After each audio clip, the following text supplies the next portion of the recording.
নানা প্রয়োজনে মানুষকে প্রতিদিন লেনদেন করতে হয়, আর এখন নগদ টাকার পরিবর্তে মানুষ ঝুঁকছে প্রযুক্তি নির্ভর লেনদেনে। এতে ব্যাংকের লাইনে দাঁড়ানোর ঝামেলা বা সরাসরি ব্যাংকের শাখায় যাওয়ার প্রয়োজন হয় না। হাতে থাকা স্মার্টফোনের মাধ্যমেই এ লেনদেন করা যায়। তাই বর্তমানে বাংলাদেশে মোবাইল ব্যাংকিং বা ডিজিটাল ওয়ালেট খুবই প্রয়োজনীয় ও গুরুত্বপূর্ণ বিষয় হয়ে দাঁড়িয়েছে। বাংলাদেশে বর্তমানে অনেক মোবাইল ব্যাংকিং সার্ভিস প্রোভাইডার আছে, তন্মধ্যে বিকাশ অন্যতম। টাকা তোলা বা পাঠানো ছাড়াও যে কোনো ক্রেডিট কার্ডের বিলও পরিশোধ করতে পারেন বিকাশের মাধ্যমে। হ্যালো ভিউয়ার্স, আসসালামু আলাইকুম। আপনাদের সবাইকে স্বাগত জানাচ্ছি, আমি কৌশিক। আজকে আমি স্টেপ বাই স্টেপ প্র্যাকটিক্যালি দেখাবো যে কিভাবে ক্রেডিট কার্ডের বিল প্রদান করতে পারেন নিজে নিজে ঘরে বসে খুব সহজেই, যার জন্য কোনো ব্যাংক বা এজেন্টের দোকানে যাওয়ার প্রয়োজন নেই। তার আগে বলেনি ভিউয়ার্স, আপনি যদি আমার চ্যানেলে নতুন হয়ে থাকেন তাহলে প্লিজ এক্ষুনি এই চ্যানেলটি সাবস্ক্রাইব করে ফেলুন, তাহলে আমার আপলোড করা এরকম আরও প্রয়োজনীয় ভিডিও আপনার আর মিস হবে না। আর যদি ইতিমধ্যেই সাবস্ক্রাইব করে থাকেন তাহলে অসংখ্য ধন্যবাদ। তো চলুন শুরু করা যাক।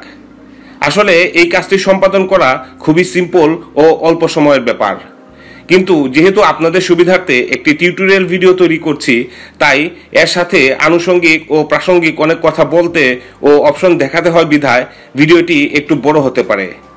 তাই ভালোভাবে বোঝার জন্য না টেনে ধৈর্য ধরে ভিডিওটি শেষ পর্যন্ত দেখতে থাকুন।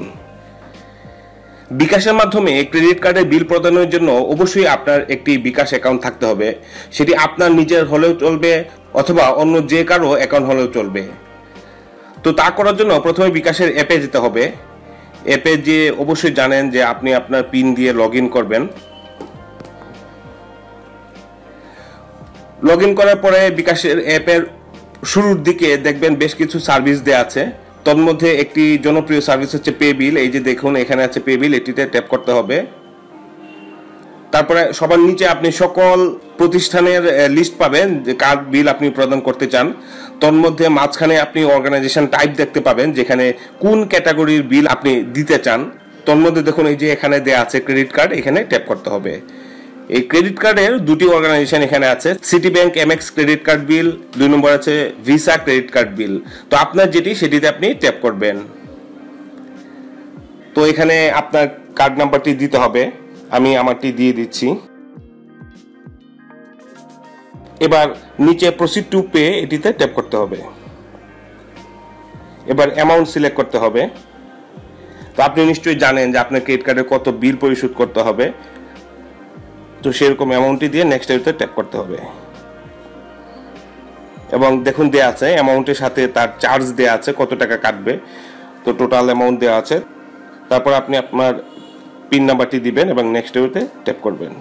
এবার আবার কনফার্মেশন চাচ্ছে, একটা সামারি এসছে টোটাল বিল কত, নিচে চাপ দিয়ে ধরে রাখবেন। হ্যাঁ, বিলটি যাচ্ছে। ব্যাস, বিকাশ থেকে মেসেজও এসছে যে পেমেন্ট হয়ে গিয়েছে এবং এখানে লেখা আসছে your pay bill is successful. তো এইভাবেই ভিউয়ার্স খুব সহজেই আপনি আপনার ক্রেডিট কার্ডের বিল প্রদান করতে পারেন। তো চার্জ কত হবে এটা আসলে ভেরি করে ভিউয়ার্স। এটা আমি যে মুহূর্তে ভিডিওটি তৈরি করছি সেই মুহূর্তে একটা চার্জ, কোনো সময় দেখা যায় যে বিকাশে অফার থাকে যে কোনো চার্জ নেবে না, ফ্রি। আবার কখনো দেখা যাবে যে 5%, 10% বা 10 টাকা 20 টাকা, এই ধরনের অফারের উপর ডিপেন্ড করে এই চার্জটা কত কাটবে। তো এই ছিল আজকের এই ভিডিওটি যদি আপনাদের ভালো লেগে থাকে তাহলে অবশ্যই একটা লাইক দিবেন এবং শেয়ার করে অন্যদেরকে দেখার সুযোগ করে দিবেন। আর যদি কোনো কিছু জানতে চান অথবা জানাতে চান তাহলে অবশ্যই কমেন্ট করে জানাবেন। মানুষের দৈনন্দিন জীবনে নিত্য প্রয়োজনীয় কিছু বিষয়ের উপর ভিডিও বা টিউটোরিয়াল করে থাকে।